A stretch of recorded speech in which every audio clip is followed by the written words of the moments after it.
Welcome to the Dr. Berg's Healthy Keto and Intermittent Fasting Podcast, where Dr. Berg takes you on the journey for the truth about getting healthy and losing healthy weight.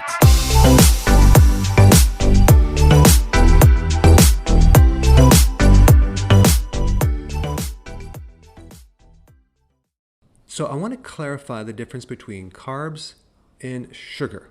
When you're on keto, normally want to keep your carbs below 50 grams per day, preferably 20 grams per day, maybe 30, but between 20 and 30 on average. So when you're reading labels, do you look at carbs? Do you look at sugars? What do you focus on? And really, what is the difference between the two? Very simply, the difference between carbs and sugar is this. Carbs contain three things: starches, fiber, and sugars. Okay, versus sugar is this sugar. I'm going to try to keep this really simple, but let's just first talk about sugars, okay? There are a lot of different types of sugar, but they're mainly broken down into two different categories. You have monosaccharides, which means one saccharide. Now, the Latin word for the word saccharide means sweet sand, and the Greek word for saccharide means sugar.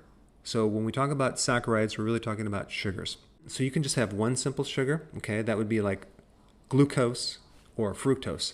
That's called a monosaccharide, mono meaning one.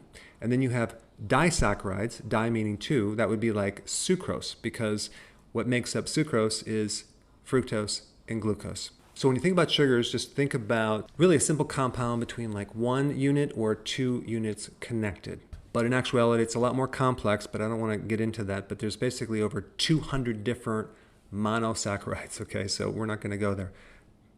All right, now let's shift to carbohydrates. We have starches, okay? They're a little more complex. So starches are just a bunch of sugars that are connected.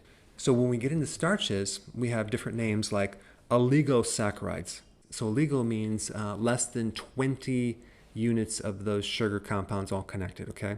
So they're just a little more complex than a monosaccharide and a disaccharide. And then we have a polysaccharide. And so that would be these little units of sugar connected greater than 20. Okay? So oligo is less than 20. Poly means greater than 20. Okay? That's the simplicity of all these fancy names for the different combinations of different sugars. Okay? So that would be starches. Then you get the fiber. Okay? Now, when you count carbs, okay, you're not counting sugars, you're counting carbs. You're going to deduct the fiber. It's going to give you the net carbs. Why? Because fiber is not digested by you, it's digested by your microbes. So they eat the microbes and then they give you certain benefits. So the fiber has no effect on insulin. That's why we deduct it from our total amount. Fiber acts as a buffer, so it slows this thing called the glycemic index down. And that's basically how fast something will spike your blood sugars. So things that are really high on the glycemic index are the things that don't have any fiber. Okay? Heat and processed foods make the food or starch spike higher on the glycemic index. So, for example, if you took a raw potato, for example, and it's not heated, it's not going to spike your blood sugars. But if you heat it into like a French fry or a potato chip, it's going to spike that blood sugar because you're breaking down those sugars. You're making them more available for your body to turn into sugar faster. And then we also have processed starches. That would be like cornstarch and things where they're adding chemicals and they're breaking down these sugars. So it's very, very easy for your body to process because it's already broken down.